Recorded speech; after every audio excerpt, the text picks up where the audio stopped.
Hi guys, welcome back to my channel. As you can see, this is a different setting. I am filming in my own bedroom at the moment because I normally film in my son's room, but he's actually asleep at the moment, and I think I actually might use my room to film when my son's napping more, because I don't know if you can hear in my other videos, you can hear him in the background because I've just like put him in his ball pit.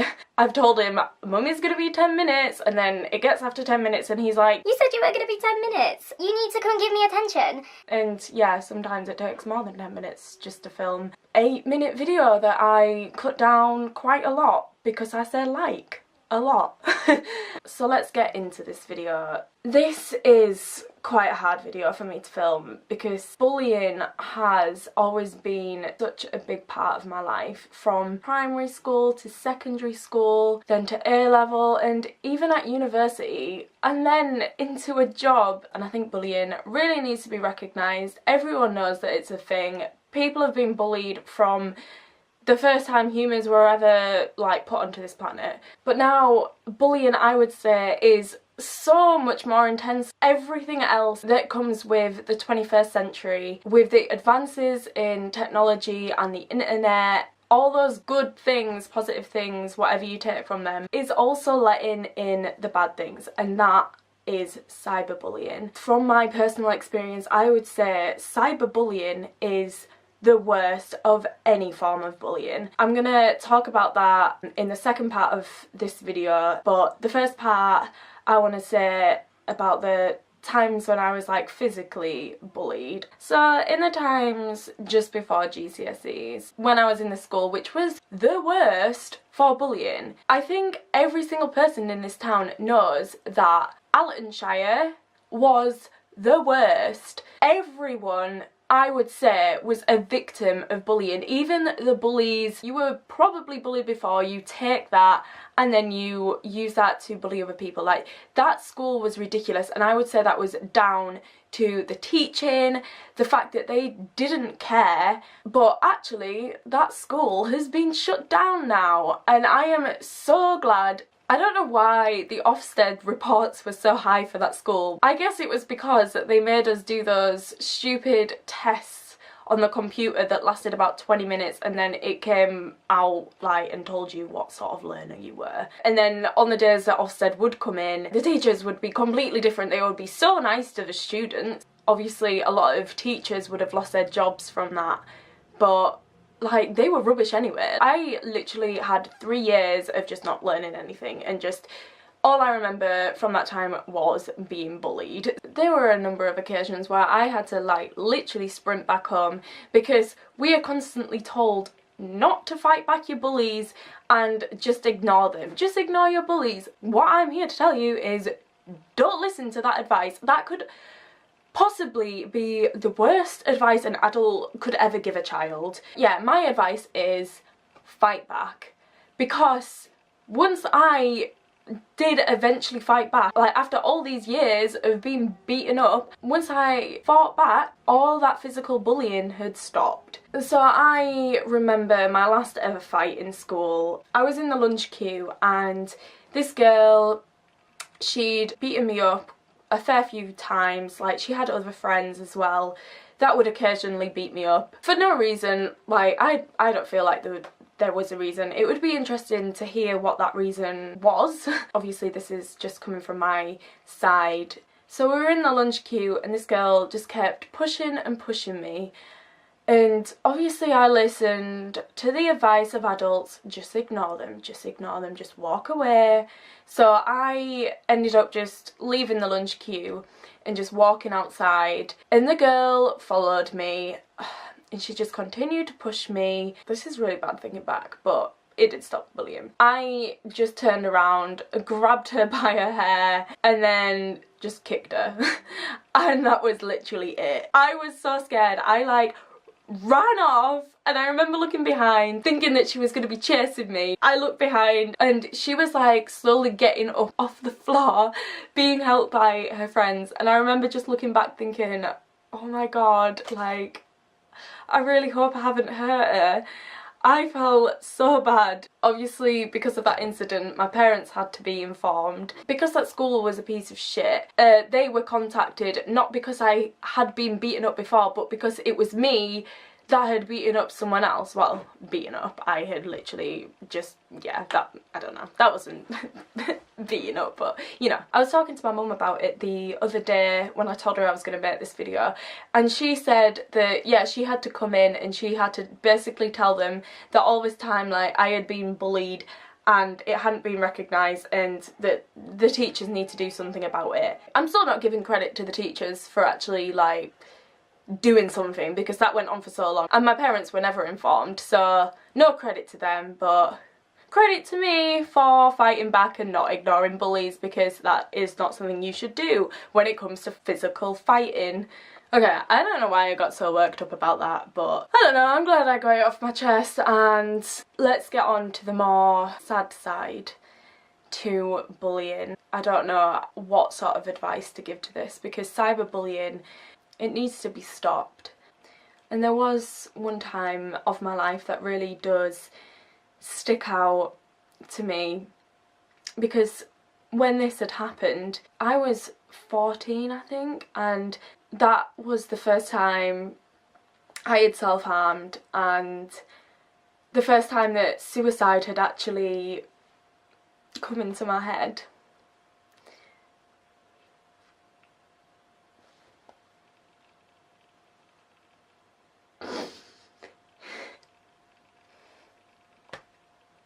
And I used to think that was normal.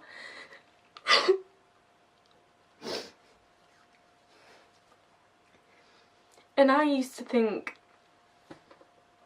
that suicide, because it had come on from such a young age, I would, up until I have recovered from my postnatal depression, I would always think up until that time that suicide and thoughts of killing yourself and just walking down the street in your head, I used to think, what would happen, like what would people think? And I used to just think that was normal. But now that I have recovered, after almost 10 years of thinking that suicide is, like, thinking about suicide and self-harm is just what everyone goes through, like, yeah, it's not normal. So if suicide is something that comes to mind, then please, please get the help.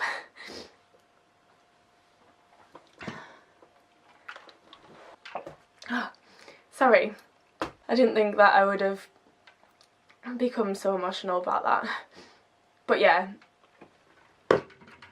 I'll talk about this experience that I had in school. In school, at this point when I was 14, I had quite a lot of friends. I was friends with a lot of different groups of people in school. I never really thought I fit in with a particular group. I remember having like two of my really close friends who I considered as my group, the people that I would go shopping with, like go on the train for the first time, hang out like after 7 o'clock, these sort of people, the people that you hang out with outside of school. And one time we had fallen out, and I was really trying to figure out why we had fallen out, because I really can't remember. That's how stupid fallouts are. Even a week later, you're best friends again, you're going shopping again, and it's fine.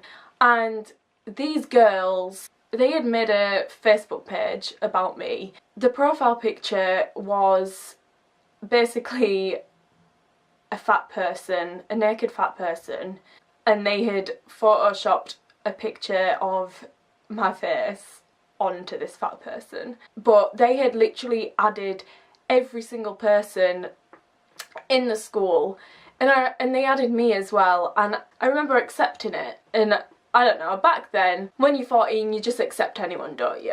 Like, I don't know, I used to anyway, like all these Turkish guys, all these people that you don't even have mutual friends with. I am way more cautious now of the people that I have on social media. Apart from Instagram, please follow me on Instagram. Yeah, so I just accepted it, and the name was like a play on words of my name. I can't exactly remember what it was, but yeah, it was like mixing my name with like fat or something, like fatting way, I don't know, something stupid.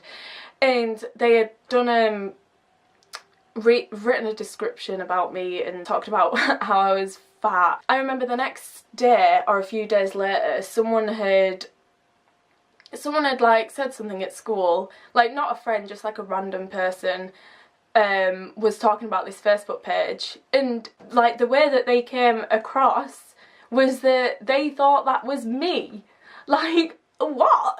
Like, it was clearly photoshopped. Like, this was 10 years ago. Like, Photoshop was not the biggest thing back then. I'm sure there's a lot of creative 14-year-olds now, but these girls were not creative. They had, it was like a blurry picture of my face. Yeah, it clearly wasn't me. And then I remember on the night, I thought about like what this person had said again, so I went on my laptop. I don't think I would have had Facebook on my phone back then, but yeah, I went on Facebook and I was going through my friends list to see if I could find this person that had added me. But yeah, like, I remember going to the park at like 12 o'clock at night or 11 o'clock, I don't know, it was quite late, and I told my boyfriend at the time that like I really just felt so bullied and that no one liked me. I felt as if like I had no friends because this Facebook page had been made of me. I felt that other people had seen this and they were laughing at it.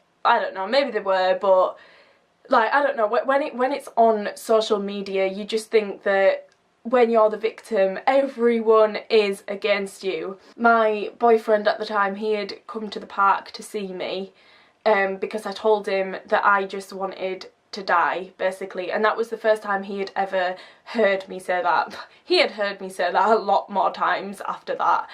After that incident. We were together for about 5 years. He was trying to calm me down, like I was crying. I remember there was a train coming past and I just felt like I wanted to throw myself underneath it. But it sounds so small, and what's so bad is that these girls probably still to this day like never thought that this had such a big effect on me, and they just got on with their lives. I don't think I actually ever made up with them after that. They definitely did not stay one of my closest friends that I assumed that they were. So this story really does stick out as a time because it was the first time that I ever thought about suicide. And now that technology and the internet is a huge thing now, and teenagers now, they all have phones, they all have all these social media accounts, and I can't imagine what they are going through if they are being bullied, especially since that was like the time that Facebook first came about. There are so much more things now that people can target you on. And those girls, I still have them on Facebook, I think, and Instagram. I can see that they probably aren't bullying people anymore, obviously, because this was 10 years ago and this is what happens, unfortunately, at schools. I think that when things do happen like this, specifically on social media, that's evidence there is a positive to cyberbullying. If the teacher isn't there when this happened, how do they know that you have just been in a fight? Like, actually on social media, even if it's deleted, it can be retraced. Just think twice about what you are doing and how that is affecting other people, because even if you think it's so minor and that you're just having fun, just think again. There is so many bullying documentaries and films, like 13 Reasons Why. I don't think that was specifically about bullying, but there were a lot of people that did little things that resulted into her suicide. And there's a film called Cyberbullying. Yeah, there is a lot of things out there to show you why it is so bad. But yeah, just think twice before you log on to Facebook and you say shit to people, because it's not nice. But after all that, I can really say that I'm so sweet and innocent either, because I think when you are bullied, it does make you stronger in the sense that you know what hurts and you know how to hurt people back. I apologise for anyone that I have ever been nasty to. So that is it for today's video. I'm sorry that I got a bit emotional during the middle part, but suicide and self-harm, feeling isolated and those sort of things are so hard on a human being, and it is so hard for me to talk about. But yeah, I can make more videos about bullying. Obviously bullying doesn't stop just at school. Bullying can go on to university, at work, bullied by the management. Yeah, I've known a fair few people that have had to quit their job. I don't know if bullying is worse as an adult, because I think it's less recognised, and I think that's when it's harder to admit or to come forward with yourself that you are being bullied. It's a lot harder later on in life, so that does need to be recognised as well. I will save that for another video. But yeah, I hope you did enjoy this video, and I hope that it has helped some of you guys that did have bullying experiences at school. Bullying has gone on for forever and it's not the good thing, but at least you know then that you are not alone. Yeah, sorry that Edward's not in this video, as I said earlier, he's in bed.